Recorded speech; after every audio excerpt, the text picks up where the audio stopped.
6 hommes jugés coupables d'assassinat terroriste dans les attentats de Bruxelles en 2016. Parmi eux, Salah Abdeslam et Mohamed Abrini. Les incendies en Grèce font leur première victime. Sur l'île de Bé, 2 pilotes de Canadair sont morts dans le crash de leur avion, alors que la dépouille d'un homme a été retrouvée ce mardi. Washington annonce une nouvelle aide militaire de 400 millions de dollars à Kiev. Moscou revendique des avancées dans l'est de l'Ukraine.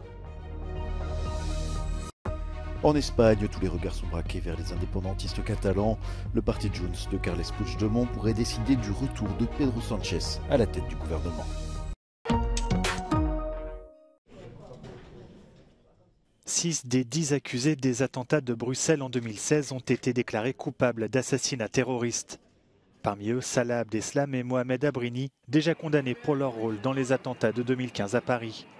Le matin du 22 mars 2016, 2 hommes s'étaient fait exploser à l'aéroport international de Bruxelles-Zaventem et un troisième 1 heure plus tard dans un métro en plein quartier européen. Ces attentats, qui ont fait au total 36 morts, avaient été revendiqués par l'organisation État islamique. Comme le veut la loi belge, les peines ne seront prononcées que dans un deuxième temps, après une nouvelle phase de réquisition et de plaidoirie de la défense. Cette étape interviendra début septembre. After 7 months of hearings and the jury spending the last 19 days locked together in isolation deliberating, the verdict is out. But families and victims will still have to wait a couple of weeks longer until they hear the precise sentences to give all those involved in this highly emotional, gruelling trial a long break. Maeve McMahon, Euronews, Brussels. Un Canadair des pompiers grecs s'est écrasé alors que les autorités luttent contre les incendies dans tout le pays. L'accident s'est produit sur l'île de Bé, non loin d'Athènes, et a été diffusé par la télévision publique. Sur ces images, on voit l'avion volant à basse altitude disparaître dans un canyon avant qu'une boule de feu ne soit visible. Les 2 pilotes qui se trouvaient à bord sont morts sur le coup, selon le ministère de la Défense. Sur la même île, on apprend ce mardi soir que le corps carbonisé d'un homme a été retrouvé, selon la police. Une 3e vague de chaleur consécutive en Grèce a fait repasser les températures au-dessus des 40 degrés dans certaines parties du pays ce mardi. Ces températures, combinées à des vents allant parfois jusqu'à 60 km/h en mer Égée, ont provoqué des incendies majeurs depuis 8 jours.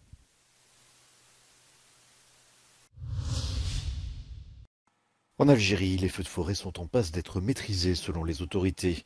80% des foyers ont été éteints. D'après le ministère de l'Intérieur, restent encore 13 incendies en cours dans le nord et l'est du pays. 34 personnes ont perdu la vie jusqu'ici, dont 10 militaires dans la région de Béjaïa, située à 200 km de la capitale Alger. Les températures sont en train de baisser. Les conditions devraient donc être plus favorables. L'Algérie est régulièrement la cible d'intenses feux de forêt. En 2021, 90 personnes avaient péri dans le nord, notamment en Kabylie.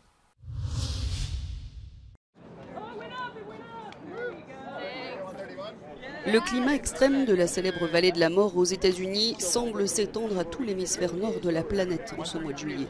Plus de 50 degrés ici, un record historique de 45,3 degrés en Catalogne, plus de 43 degrés à Phoenix depuis 24 jours.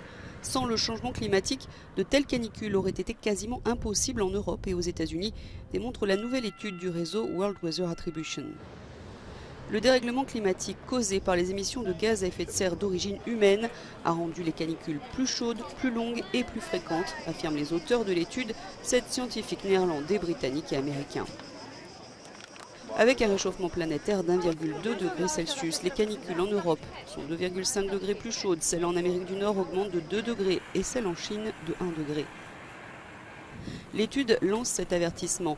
Ces canicules deviendront encore plus fréquentes et arriveront tous les 2 à 5 ans si le réchauffement climatique atteint les 2 degrés. Et les scientifiques de rajouter, c'est bien ce qui nous attend dans une trentaine d'années si tous les pays signataires de l'accord de Paris ne mettent pas pleinement en œuvre leurs engagements actuels concernant la réduction rapide de leurs émissions de gaz à effet de serre.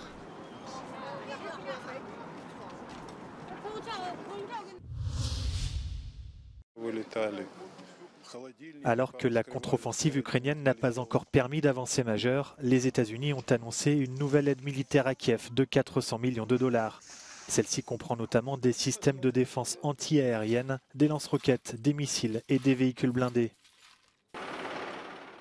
Washington a par ailleurs condamné les frappes russes visant le port d'Odessa, où des représentants de l'UNESCO doivent se rendre pour inspecter les sites du patrimoine culturel qui ont été touchés. Le ministère russe de la Défense a de son côté indiqué avoir avancé de plusieurs kilomètres près de la ville de Liman, dans la région de Donetsk et dans l'est de l'Ukraine. Les députés de la Douma ont voté 2 nouvelles lois, l'une prévoyant l'augmentation de l'âge limite pour être appelé à effectuer son service militaire obligatoire, l'autre renforçant les peines pour les réfractaires, avec notamment des amendes pouvant atteindre l'équivalent de 300 €.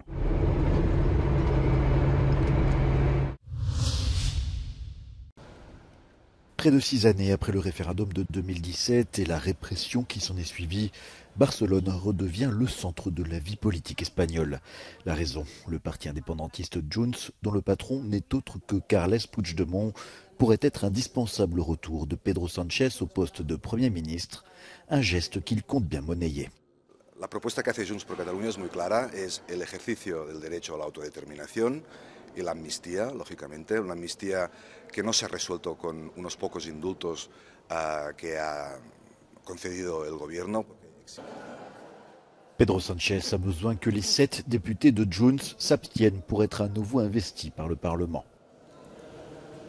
El PSOE ha dicho por activa y por pasiva que la unidad de España no se puede poner en duda, así que en este sentido parece ser difícil que el PSOE negocie en estos términos. Junts no tiene tantos incentivos para formar o para forzar, digamos, una coalición con PSOE y Sumar. Ce lundi, le parquet espagnol a néanmoins réactivé le mandat d'arrêt européen qui vise Carles Puigdemont, actuellement toujours en exil en Belgique. El plazo para constituir las Cortes es el próximo 17 de agosto. Se inicia así la nueva legislatura. Pero en España no existe un plazo legal específico para investir al presidente, por lo que las negociaciones podrían alargarse semanas. Cristina Giner, Euronews, Barcelona. Toute la nuit ou presque des milliers d'Israéliens ont manifesté à Tel Aviv pour dénoncer le coup de massue porté à la justice par la Knesset. Rassemblant tous les horizons politiques et sociaux, laïcs et religieux, y compris des réservistes de l'armée israélienne, ce mouvement de contestation a débuté en janvier et n'a fait que s'intensifier pour aboutir à 16 heures d'affrontement, à des dizaines d'arrestations. La mesure adoptée lundi à une courte majorité limite les pouvoirs de la Cour suprême. Derrière, le gouvernement de Benjamin Netanyahou qui entend accroître le pouvoir des élus sur celui des magistrats dans le cadre d'une réforme plus large de la justice. המהלך נועד להחזיר מידה של איזון בין הרשויות, מה שהיה פה במשך 50 שנה. העברנו את התיקון לעילת הסבירות כדי שהממשלה הנבחרת תוכל להוביל את המדיניות בהתאם להחלטת רוב אזרחי המדינה. Un discours qui visiblement ne convainc pas les Israéliens, qui voient ce retour en arrière comme une menace pour la démocratie. Nombreux sont ceux aussi qui voient le chantier de la réforme comme un moyen pour le Premier ministre israélien d'échapper aux accusations de corruption dont il fait l'objet. D'autres estiment que c'est un pas en avant vers le désir des ultranationalistes du gouvernement d'annexer tout ou partie des territoires occupés.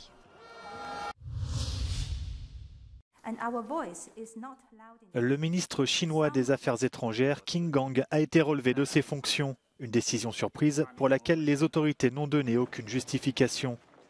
Considéré comme un proche du président Xi Jinping, Qin Gang était en poste depuis fin décembre.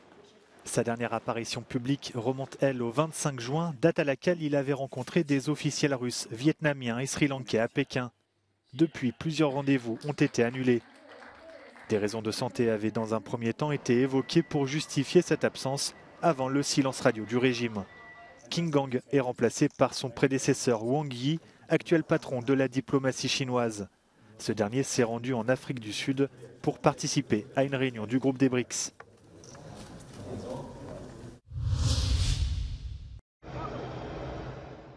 Bras de fer aux États-Unis autour d'une barrière flottante anti-migrants sur le Rio Grande. Après avoir sommé le Texas de retirer ses grandes bouées oranges, le ministère de la Justice a décidé d'attaquer l'État dirigé par le républicain Greg Abbott. Le ministère a indiqué que cette barrière ne disposait pas d'autorisation fédérale, qu'elle obstruait le passage sur le fleuve et a fait état de préoccupations humanitaires. Le Texas, qui souhaite empêcher les traversées de migrants en provenance du Mexique, estime lui être dans son bon droit.